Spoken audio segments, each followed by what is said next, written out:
Guys, welcome back to my channel vibe with English. I hope आप सभी ने पहले वन वर्ड सब्स्टिट्यूशन सारे के सारे पढ़ लिए होंगे। अब मैंने आपके लिए बनाया है नया सीरीज जिसमें आपको एसएससी के सारे पीवाईक्यू सीरीज इंग्लिश के मिलेंगे और साथ ही साथ मैंने एक सीयूटी एग्जाम को कवर करके भी एक सीरीज लॉन्च करूंगी क्योंकि इन बच्चों का एग्जाम अभी मई में ही है। तो चलो एसएससी की पीवाईक्यू सीरीज शुरू करते हैं इंग्लिश की, जिसका आज का है हमारा lecture 1। I hope you will like it. Let's start it.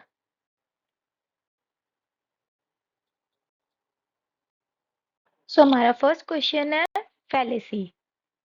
आपको पता ही होगा कोई भी फॉल्स आइडिया और बिलीफ मतलब जिस चीजों पे हमें यकीन नहीं होता, मतलब एक पुरानी चीजें जो मानी जाती हैं बट उनका कोई ऐसे ट्रुथफुलनेस नहीं होती उनके अंदर। तो जैसे एक हमारी पुराना कथन है, मनी कांट बाय हैप्पीनेस। तो एक फॉल्स आइडिया और बिलीफ है जबकि money can buy happiness in some states. तो हमारा नेक्स्ट है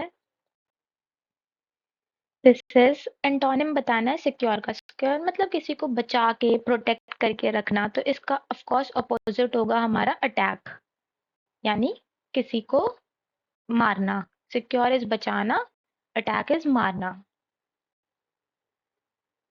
मैंने ना साथ ही इसमें येलो मार्क कर दिया जो राइट आंसर्स हैं ताकि किसी को कंफ्यूजन न हो। ओके सो हमारा नेक्स्ट है Gaurav was no good than a foolish person. अब यहाँ पर ना आप लोग थोड़ा सा ध्यान देना कि जब देन लगा हुआ है तो हमेशा कंपैरेटिव डिग्री आएगी। तो अब इन तीनों में तो कोई कंपैरेटिव डिग्री नहीं है, तो हमारे पास बचा एक ही option, that is no better. Gaurav was no better than a foolish person. Okay he ran quick to catch the bus. अब रैन के साथ उसकी क्वालिटी बतानी है, एडवर्ब आना चाहिए। रैन हमारा ऑलरेडी वर्ब है तो उसके साथ एडवर्ब आएगा, दैट इज क्विकली। इंसिपिड होता है टेस्टलेस, रैपिड होता है तेज, जो कि यहाँ लग नहीं सकता था क्योंकि यहाँ पर आना एडवर्ब भी है। तो इट इज क्विकली। क्वाइट होता है शांत।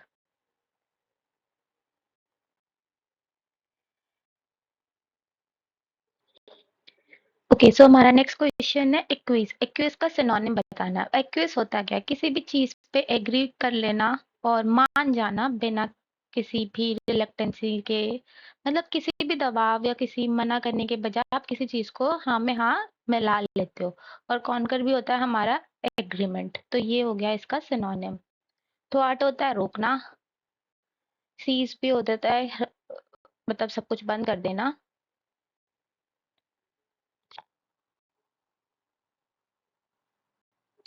दिस इज भी इसी का सिनोनिम होता है सीज का, कि सब कुछ रोक देना। चलो अब हमारा नेक्स्ट क्वेश्चन पे चलते हैं। ये है that which can not be conquered, जिससे हराया ना जा सके, जिसके ऊपर कभी भी विजय प्राप्ति ना की जा सके, उसे इनविंसिबल कहते हैं। इनविजिबल जो दिखाई नहीं देता। इंडेलिबल जिससे कभी भी मिटाया नहीं जा सकता। और इनएफेबल जिसे हम एक्सप्रेस नहीं कर सकते। ठीक है। ओके सो हमारा नेक्स्ट क्वेश्चन है his ambition in life is to become a happy and satisfied man. अब एम्बिशन का हमें सिनोनिम बताना है। अब एम्बिशन का सिनोनिम होगा ईगरनेस, यानी चाह। सेटिस्फैक्शन जो चीज आपको मिल जाती है उसके बाद जो आपको मतलब एक प्रेजेंट फील होता है उसे सेटिस्फेक्शन कहते हैं। एपैथी यानी कि घृणा भावना, कोई मतलब लेना देना नहीं है आपको, कोई एंथुसियाज्म कुछ नहीं, इज लाइक एपैथी। एमेंड यानी करेक्शन करना किसी भी चीज में, उसे एमेंड कहते हैं। चलो मूव करते हैं अपने नेक्स्ट क्वेश्चन पर।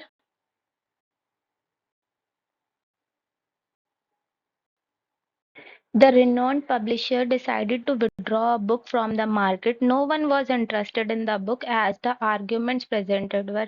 अब यहाँ पर ना मुझे देख के ये समझ आ गया कि यहाँ पर कुछ नेगेटिव आना है, क्योंकि उन्होंने पब्लिशर ने डिसाइड किया है कि वो विड्रॉ कर लेंगे बुक को मार्केट से, तो कुछ नेगेटिव बात ही रही होगी ना कि उस बुक में जो आर्ग्यूमेंट्स प्रेजेंट किए गए थे।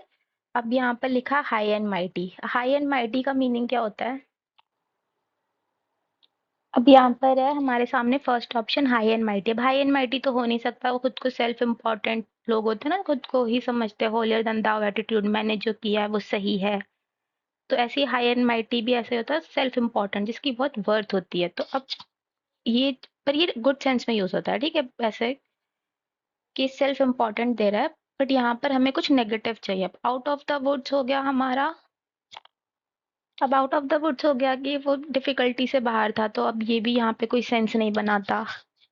तो ये ऑप्शन भी हमारा कैंसिल करते हैं हम। और ये वाला ऑप्शन भी हमारा हाई एंड माइटी भी नहीं है यहाँ पर।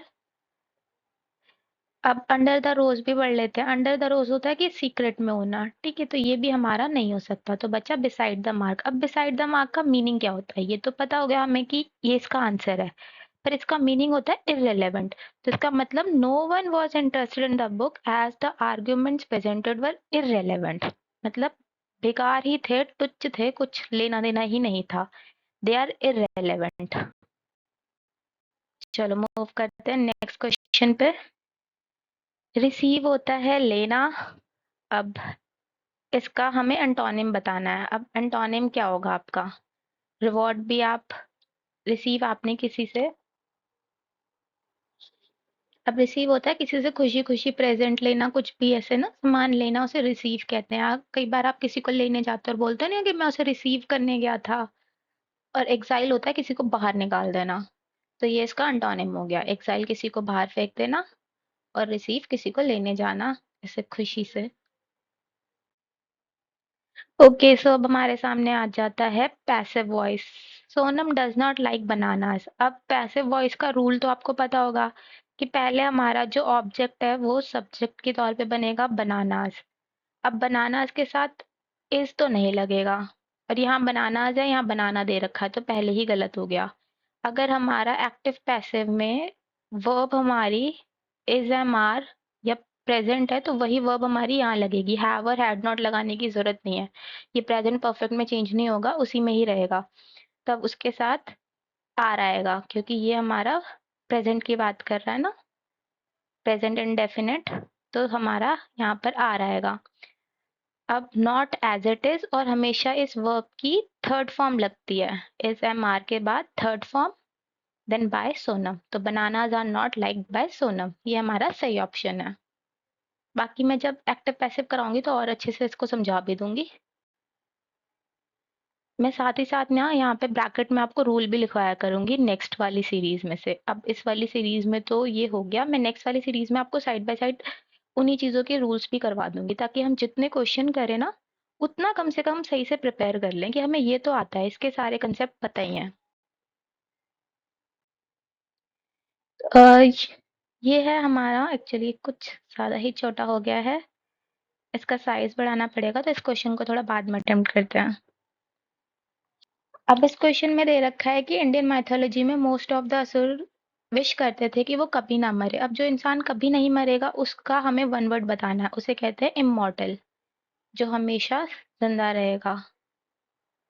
इनविजिबल जो दिखाई नहीं देता, इनविंसिबल जिसे हराया नहीं जा सकता, इम्परवेस जिसे दूसरों की किसी भी बात से बुरा नहीं लगता, उसे इफेक्ट नहीं करता, उसे इन्फ्लुएंस नहीं किया जा सकता। ओके, सो नेक्स्ट है हमारा पैसिव वॉइस। ठीक है, ये करना है। My secret diary, someone has taken my secret diary. तो अब इस चीज को आपको पैसिव में चेंज करना है। तो हमेशा याद रखना है जब भी हमारी वर्ब में हैज होगा तो पैसिव में बीन भी आएगा उसके साथ। तो पहले आपको ऑब्जेक्ट को सब्जेक्ट बनाना है, that is secret diary. So my secret diary has been, third form लगेगी टेकन बाय समवन। तो ये हमारा थर्ड ऑप्शन बिल्कुल करेक्ट है। During COVID times, many organizations made dash appeals to raise fund for migrant workers. Sentimental, अब sentimental का synonym बताना, that is mawkish। ठीक है, sincere अच्छा होता है, cynical हमारा थोड़ा सनकी टाइप होता है, प्रैक्टिकल आपको पता ही है, जो भी प्रैक्टिकल अप्रोच होती है यानी काम काजू। तो यहाँ आएगा हमारा मॉकिश, सेंटिमेंटल के साथ मॉकिश लगता है। तो ये हो गया हमारा भावुक अपील, मतलब बहुत ही भावनाओं से भरी हुई, हो गया मॉकिश।